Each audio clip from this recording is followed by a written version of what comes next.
आपसे दरख्वास्त है कि जो आप रूट बता रहे हैं खलीज को पुर करने का, वो रूट इसलिए मुझे नहीं लगता मंतक से मिला हुआ रूट है, क्योंकि फिर से अगर वो रिपीट प्ले कैसे नहीं होगा जब तक के मिल बैठ के सुलह सफाई नहीं होगी। मैं यही कह रहा हूं ना, फिर ये चीजें कर लेना, तो सुलह सफाई के आखिर में जाकर एक हल यही निकलता है कि एक नए इलेक्शन, आप इलेक्शन ना कराए, सुलह सफाई कर मैं लें। ये कह रही हूँ, मैंने एक हल दिया ना कि आपको बैठना पड़ेगा, ये बात ठीक और है। जब ये खलीज इतना वसी हो कि एक जमात कह रही हो मेरी 150 सीटें हैं, आप कहें नहीं मेरी 150 सीटें हैं, तो फिर बात बनती नहीं है, फिर एक नया इलेक्शन इन चीजों का हल निकलता है। नहीं, चले ना इलेक्शन ना करवाएं, मेरी कोई डिमांड नहीं है, मैं वैसे कह रहा हूँ। शाहिद साहब, मैं आपसे इसलिए कह रही हूँ क्योंकि जो वजह है इस वक्त जो एक आ गया है, यानी सिचुएशन ग्रिडलॉक है, वो इस वजह से ये है क्योंकि वो ठीक काउंट नहीं हुए। ग्रिडलॉक क्या है? इलेक्शन ठीक नहीं हुए ना,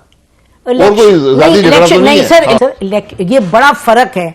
जो वोट काउंटिंग है वो ठीक नहीं हुई, इलेक्शन वही वोट काउंटिंग, ये पूरा प्रोसेस होता है ना इलेक्शन, जो प्री पोल होता है, पोल के प्रोसेस में होता है, पोलिंग वाले दिन होता है, उसकी काउंटिंग, आखिर में रिजल्ट जो आया है उसको कबूल नहीं हुआ, इलेक्शन मुतनाज़ा हो गए। सर आप इतना तो मानेंगे कि 2018-2024 में वो तो है कि जो पीटीआई के साथ इलेक्शन से पहले वगैरह हुआ, लेकिन ये एक इनकलाबी इलेक्शन इस हवाले से था कि उस पार्टी ने ना कैंपेनिंग की, ना उन्होंने जो हमें हमेशा वो हो गया ना। हाँ, वो हो गया, एक बच्चे ने इम्तिहान दिया, उसने सारे पास हो गया, आपने उसका नंबर लेकिन आपने फेल कर दिया जी। हाँ, तो इसलिए तो जिन्होंने जिस तरह वो फेल हुआ है उसको आपने टैकल करना है ना, उसका टैकल करना है, एक और इलेक्शन तो नहीं है फिर इम्तिहान में फेल कर देंगे। जो भी हल निकाल लेना, आखिर झगड़ा इसी बात पे होगा, झगड़ा इसी बात पे होगा। झगड़ा मैं बता देता हूँ, नहीं मैं तो आपसे पूछ, because you have to give us a more, मैं आपको एक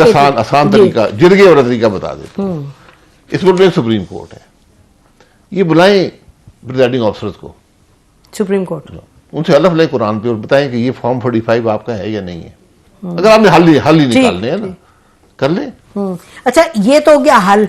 आपने बार बार मुतअद्दिद मर्तबा कहा है कि मिल करके सब बैठे, जी, ठीक है ना, नहीं होगा उसके बाद नहीं। तो मुझे बताएं कि मिल करके सब बैठे, तो ये जो आप सुप्रीम कोर्ट वाला नुस्खा दे रहे हैं वो तो मिल करके बैठेंगे तो नहीं, वो तो फिर अगेन नहीं। आप कह रहे हैं ना कि जब मिलकर बैठेंगे तो डिमांड यही होगी कि एक पार्टी कहेगी मेरा मैंडेट चोरी हो, दूसरी कहेगी मेरा मैंडेट सही है, फिर उसका हल इलेक्शन ही निकलता है। दुनिया में बहुत दफा ही हो चुका, कोई नई बात नहीं है।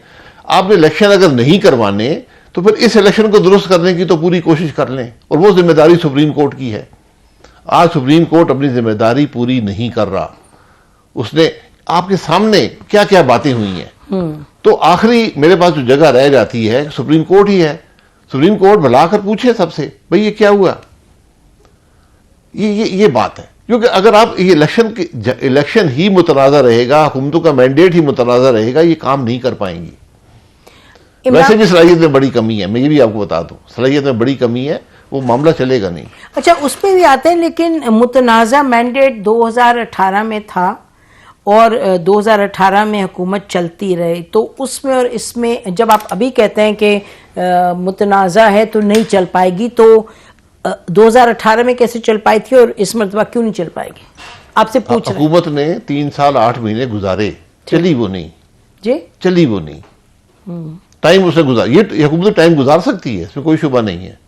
तो उसमें टाइम गुजारने और चलने में बड़ा फर्क होता है। आप कह रहे हैं ये 5 साल गुजार सकते हैं टाइम, 5 साल 20 भी गुजार सकते हैं, आप मजीद आगे भी इलेक्शन चोरी कर सकते हैं। अच्छा, तो आप कह रहे हैं कि एक एफिशिएंटली इफेक्टिव गवर्नमेंट नहीं चलेगी, नहीं चल सकती, लेकिन सरवाइव कर सकती है। सरवाइव, मुल्क तो सरवाइव नहीं करेगा ना, मुल्क सरवाइव नहीं करेगा, मुल्क का क्या बनेगा? तो आप ये 3 साल 8 महीने इमरान खान साहब इक़्तिदार में रहे हैं, एक चोरीशुदा इलेक्शन था, हर आदमी मानता है। एक मुझे काम इमरान खान साहब का 3 साल 8 महीने का बता दें। वो इसलिए नहीं हुआ क्योंकि ऑपोजिशन को इतनी तगड़ी थी और मियां साहब हर वक्त पार्लियामेंट में बोलते थे, या इसलिए नहीं चली क्योंकि वो बोलते थे? ऑपोजिशन को तो आपने कभी बोलने का मौका नहीं दिया, तो हर रोज गाली निकालते थे ऑपोजिशन को। पहली हुकूमत थी जो ऑपोजिशन को गाली निकालती थी। मुल्क तो नहीं चला ना, मुल्क के हालात तो खराब से खराब तर होते गए। तो अब ये हुकूमत भी बिल्कुल ये टाइम गुजार सकती है, लेकिन हालात जो हैं खराब से खराब तर होते जाएंगे। वो जिम्मेदारी अगर आप कबूल करने को तैयार हैं तो आप बिल्कुल जिस तरह हुकूमत चला रहे हैं चलाएं। कब इस मुल्क में, and I am asking you genuine question, कब इस मुल्क में आपने देखा कि जो करता धरता या जो भी हैं, जो प्राइम मिनिस्टर कभी करता धरता हुआ है, कभी आर्मी चीफ करता धरता हुआ है, जो कब आपने देखा है, मुझे बताएं, कि अपने 35-40 साल में कि किसी ने कहा हो कि ये तो ओहो मुल्क के लिए बड़ी गड़बड़ है, चलो अब कुछ और नया इलेक्शन कराते हैं? कभी देखा आपने? मैं पूछ रही हूं। नहीं देखा। नहीं, इसीलिए तो यहां पहुंचे हैं। तो अब क्यों होगा? मैं कह रहा हूं, अगर आपने मुल्क सही करना है ना, अगर आपने अपनी इस जो नाम निहाद इक़्तिदार है इसको तूल देना है, आपने अपनी कुर्सियों को संभालना है, तो संभाले रखें। एक दिन फिर सड़क पे जाके फैसला होगा इन बातों का। जब लोग इस नहज पे पहुंच जाएंगे, वो कहेंगे जी मेरे को पास तो खाने को नहीं है, दुनिया कहां जा रही है और मैं कहां जा रहा हूं। कौन कहेगा?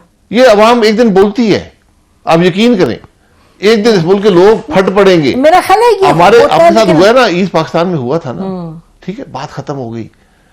अब आप समझें कि हमने मुल्क चलाना है, ये कुर्सियों को, ये फैसला आज इनके पास है और लोग देख रहे हैं। आपने कुर्सियां संभालनी है, अपने इक़्तिदार को तूल देना है, तो फिर आप उसको कामयाबी समझते हैं तो आपको मुबारक हो। अगर आपने मुल्क चलाना है तो आज मुझे इत्तेफाक के बगैर कोई रास्ता नजर नहीं आता।